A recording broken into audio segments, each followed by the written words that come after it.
हाय। इस वीडियो के अंदर हम सेक्शन 7 ऑफ एनआई एक्ट को समझेंगे।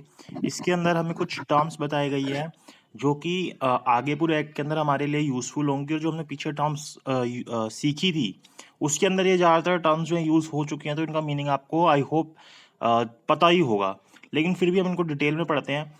जैसा कि जब हमने एनआई एक्ट शुरू किया था तो हमने देखा था कि जो नेगोशिएबल इंस्ट्रूमेंट एक्ट है वो 3 तरीके के नेगोशिएबल इंस्ट्रूमेंट दिए गए हैं जो कि हमारे नेगोशिएबल इंस्ट्रूमेंट एक्ट के अंदर रिकॉग्नाइज है। पहला था bill of exchange, promissory note और चेक। ये 3 तरीके के हमें एनआई इंस्ट्रूमेंट बताए गए हैं। अब इनके अंदर जो तीनों इंस्ट्रूमेंट्स होते हैं, इनके अंदर कुछ पार्टीज होती हैं। जैसे प्रॉमिसरी नोट में 2 पार्टीज होती हैं, बिल ऑफ एक्सचेंज के अंदर 3 पार्टीज होती हैं, ऐसे ही चेक के अंदर भी 3 पार्टीज होती हैं। अब ये पार्टीज कौन कौन होती हैं? जब हम प्रॉमिसरी नोट देखते हैं, प्रॉमिसरी नोट में जो प्रॉमिसरी नोट को बनाता है उसे हम मेकर बोलते हैं, और जिसको वो पेमेंट मिलनी होती है उसको हम पेई बोलते हैं। किसके अंदर? प्रॉमिसरी नोट के अंदर। तो यहाँ पे पता चलता है जो मेकर होता है कौन बनाता है? जिसने पेमेंट करनी होती है, और पेई कौन होता है? जिसको पेमेंट मिलनी होती है।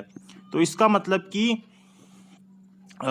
इसको पेमेंट मिलनी है तो ये क्या कहलाएगा? डेटर कहलाएगा, और इसको पेमेंट देनी है तो ये क्रेडिटर कहलाएगा। ये देने वाला है और ये पेमेंट को लेने वाला है यहाँ पे, ठीक है। वहीं अगर हम बिल ऑफ एक्सचेंज के अंदर आए, अगर हम इसको देखें और चेक को देखें, तो इसके अंदर पार्टीज एक तरीके से सेम ही होती हैं।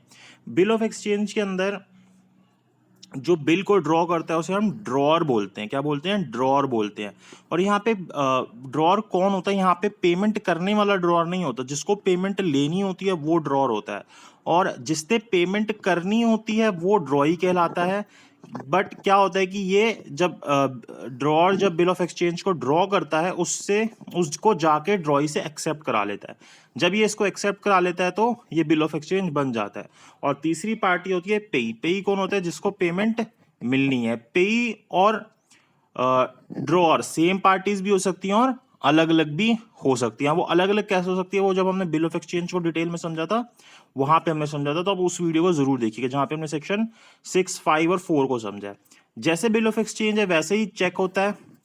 बिल ऑफ एक्सचेंज की सभी कंडीशंस चेक में भी पूरी होनी चाहिए, सिर्फ कुछ और एडिशनल कंडीशंस आ जाती हैं चेक के अंदर, जैसे कि वो एक बैंकर के ऊपर ड्रॉ होना चाहिए, इस तरीके की कंडीशन।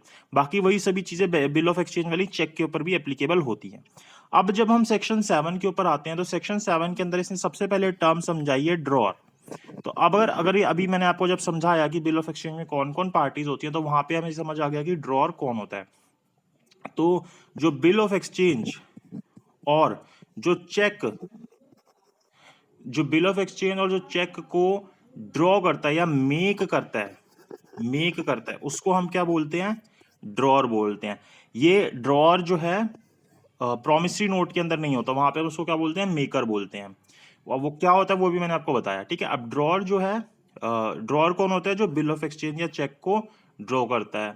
और ये जब मेकर या ड्रॉअर जब ड्रॉ करता है तो जिसको ये डायरेक्शन देता है, जिसको भी ये डायरेक्शन देता है कि तुम्हें पेमेंट करनी है, जैसा हमने अभी बिल ऑफ एक्सचेंज के अंदर समझा, जैसे ए एक बिल ऑफ एक्सचेंज बनाता है और बी को डायरेक्शन देता है कि तूने ये पेमेंट करनी है, तो बी यहां पे क्या कहलाएगा?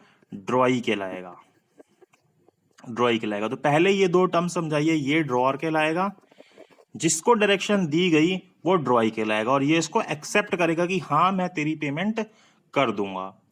और जो बिल ऑफ एक्सचेंज होता है ये बैंक के ऊपर भी ड्रॉ हो सकता है, यहाँ पे बैंक भी हो सकता था। और जब एक व्यक्ति दूसरे व्यक्ति के ऊपर इस तरीके का प्रॉमिसरी नोट बनाता है तो इसको हमने ड्रॉअर बोला, इसको हमने ड्रॉई बोला। तो यहाँ पे क्या हुआ कि जो ड्रॉअर है ये क्या बन गया? क्रेडिटर बन गया, और जो जो ड्रॉई है वो क्या बन जाएगा? डेटर बन जाएगा। जो पैसे को देने वाला है वो क्या कहलाएगा? डेटर, और जो पैसे को लेने वाला है वो क्या कहलाएगा? क्रेडिटर। इतनी बात तो हमें समझ आ गई। अब देखिए यहाँ पे अगर हम थोड़ी सी बात और समझे, जो बिल ऑफ एक्सचेंज है, जो बिल ऑफ एक्सचेंज है वो निगोशिएशन कहलाएगा जब ड्रॉअर अपना राइट जो है वो पेई को ट्रांसफर कर देगा। क्या? जो बिल ऑफ एक्सचेंज है वो असाइनमेंट कहलाएगा जब ड्रॉअर अपना राइट पेई को ट्रांसफर कर देगा, लेकिन ये निगोशिएशन नहीं कहलाएगा। ये क्या कहलाएगा? असाइनमेंट कहलाएगा। लेकिन जब ये जो पेई आगे जिसको पेमेंट मिलनी थी, जिसको इसने अपना राइट दे दिया ड्रॉर ने, जब वो पेई किसी को आगे अपना राइट देगा कि अब तू पेमेंट ले लियो, जैसे इसने सी को करा, सी यहाँ पे पेई बना, सी ने आगे किसी को अपना ये राइट दे दिया, तो ये जो जब ये जो बीच की ट्रांजेक्शन हुई ये क्या कहलाएगी, ये नेगोशिएशन कहलाएगी। ये नेगोशिएशन नहीं हुई, ये क्या हुआ, असाइनमेंट हुआ। तो यहाँ पे हमें इतनी सी बात पता होनी चाहिए। फिर ये पहले दो टर्म समझाई गई ड्रॉ ड्रॉई सेक्शन 7 के अंदर। फिर समझाया गया drawee in case of need, कि drawee in case of need कौन होता है। अब देखिए, जब बिल या किसी भी इंडोर्समेंट के अंदर, क्या जब बिल या किसी भी इंडोर्समेंट के अंदर जब भी किसी व्यक्ति का एक्स्ट्रा नाम दे दिया जाता है, मतलब कि draw in case of need, मतलब कि मान लीजिए कि यहाँ पे जैसे मैंने आपको बताया ए जो है वो ड्रॉर है, बी जो है ड्रॉई है। अब जो इनके बीच में बिल ऑफ एक्सचेंज बनेगा उसके ऊपर क्या लिखा जाएगा कि बी क्या है, बी क्या है, ड्रॉई है। अब अगर इस बिल ऑफ एक्सचेंज के ऊपर इस बी के अलावा किसी तीसरे व्यक्ति का भी नाम लिखा जाता है, जैसे कि सी, और बोला जाता है कि अगर ये पेमेंट नहीं कर पाया तो ये पेमेंट करेगा, तो यहाँ पे सी क्या कहलाएगा, ड्रॉई इन केस ऑफ नीड। क्या कहलाएगा, ड्रॉई इन केस ऑफ नीड। तो इसी को हम ड्रॉई इन केस ऑफ नीड बोलते हैं। लेकिन ये चीज सर्टेन होनी चाहिए। यहाँ पे अगर बिल ऑफ एक्सचेंज बनाया, इसमें ऐसा लिखा गया कि ये इसकी पेमेंट, इस बिल ऑफ एक्सचेंज की पेमेंट सी करेगा, अगर बी करेगा, अगर बी नहीं कर पाया तब सी करेगा, इस तरीके की चीज लिख दी। लेकिन अगर आप अनसर्टेन वे में लिखते हो कि इस बिल ऑफ एक्सचेंज की पेमेंट बी या सी करेगा, यहाँ पे सर्टेन नहीं है कि बी ने पेमेंट करनी है या सी ने पेमेंट करनी है, तो फिर इस तरीके की चीज इनवैलिड कहलाएगी, वो वैलिड नहीं कहलाएगी। तो it should be certain, certain होना चाहिए कि कौन उसकी पेमेंट करेगा। अगर वो नहीं कर पाया तब आप इस व्यक्ति के ऊपर आएंगे, तब ये क्या कहलाएगा, ड्रॉई इन केस ऑफ नीड कहलाएगा। उसके बाद हमें क्या टर्म दी गई, एक्सेप्टर, कि एक्सेप्टर कौन होता है। एक्सेप्टर कौन होता है, जो इंस्ट्रूमेंट को एक्सेप्ट कर ले। अब जब ड्रॉई जो होता है, मतलब कि जैसे ए ने ड्रॉर है, बी के ऊपर इसने बिल ऑफ एक्सचेंज बनाया, अब बी को क्या करना होगा, इसको एक्सेप्ट करना होगा। अब ये किसको किस तरीके से एक्सेप्ट करेगा, मतलब मान लीजिए ऐसे एक बिल ऑफ एक्सचेंज बना के दिया, ठीक है, सारी जो भी एसेंशियल्स थे वो पूरे किए इसके अंदर, ठीक है। अब ये इसको किस तरीके से एक्सेप्ट करेगा, जो बी है, जो ड्रॉई है, वो इसको किस तरीके से एक्सेप्ट करेगा।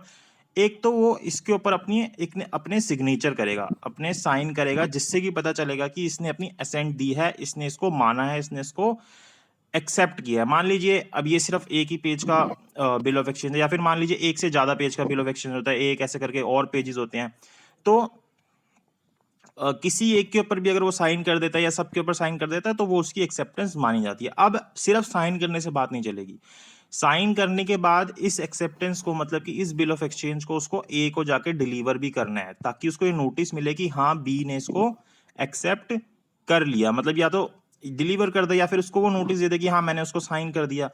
तो ये चीज होनी जरूरी है, तभी माना जाएगा कि इसने इसकी एक्सेप्टेंस दी है। तो यहाँ पे ये जो एक्सेप्टेंस दे रहा है कौन, ड्रॉई, इसको हम क्या बोलेंगे, एक्सेप्टर बोलेंगे। ये इसको एक्सेप्ट कर रहा है, किस तरीके से एक्सेप्ट कर रहा है, साइन करके और इसको डिलीवरी और नोटिस देके।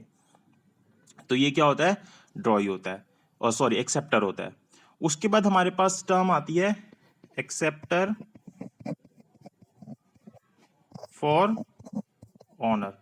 अब एक्सेप्टर फॉर ऑनर कौन होता है, जब कोई भी बिल ऑफ एक्सचेंज क्या होता है, नोटेड या प्रोटेस्टेड होता है फॉर नॉन एक्सेप्टेंस, और वहां या फिर बेटर सिक्योरिटी के लिए, और उस जगह पे जो वो व्यक्ति होता है वो सुप्रा प्रोटेक्ट हो जाता है उसको ऑनर के लिए, ड्रॉर के ऑनर के लिए, या फिर किसी भी एंडोर्सर के लिए, तो उस व्यक्ति को हम क्या बोलेंगे, एक्सेप्टर फॉर ऑनर बोलेंगे। उसके बाद हमारे पास टर्म आती है कौन सी, पेई। पेई भी मैंने आपको पहले बताया कि पेई कौन होता है, जिस भी व्यक्ति का नाम उस इंस्ट्रूमेंट के ऊपर लिखा जाता है, या फिर जिस भी व्यक्ति को ऑर्डर किया जाता है कि ये इस व्यक्ति को इसकी पेमेंट करनी है, मतलब उसको इंस्ट्रक्शन दी जाती है उस इंस्ट्रूमेंट के अंदर, तो उस व्यक्ति को, जिसको भी उसकी पेमेंट मिल रही है, उसको हम क्या बोलेंगे, पेई बोलेंगे। जैसे मैंने आपको बताया बिल ऑफ एक्सचेंज के अंदर 3 पार्टीज होती हैं, या फिर प्रोमिसरी नोट में 2 पार्टीज होती हैं।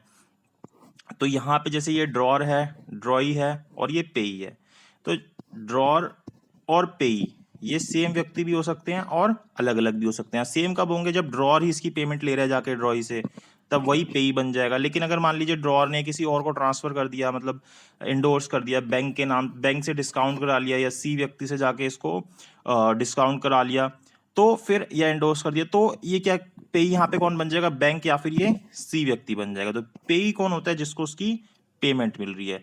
तो यही थोड़ी सी टर्म्स बताई गई हैं सेक्शन 7 के अंदर। ड्रॉअर, ड्रॉई, उसके बाद ड्रॉई इन केस ऑफ नीड कौन होता है, एक्सेप्टर कौन होता है, एक्सेप्टर फॉर ऑनर कौन होता है, और पेई कौन होता है। तो आई होप आपको ये टर्म्स समझ आई है। अगर आपको वीडियो अच्छी लगी है तो इसको लाइक कीजिएगा, चैनल को सब्सक्राइब कीजिएगा और वीडियो को शेयर कीजिएगा। इसके बाद हम बहुत ही इंपॉर्टेंट टर्म समझेंगे सेक्शन 8 और सेक्शन 9 के अंदर की होल्डर और होल्डर इन ड्यू कोर्स कौन होता है।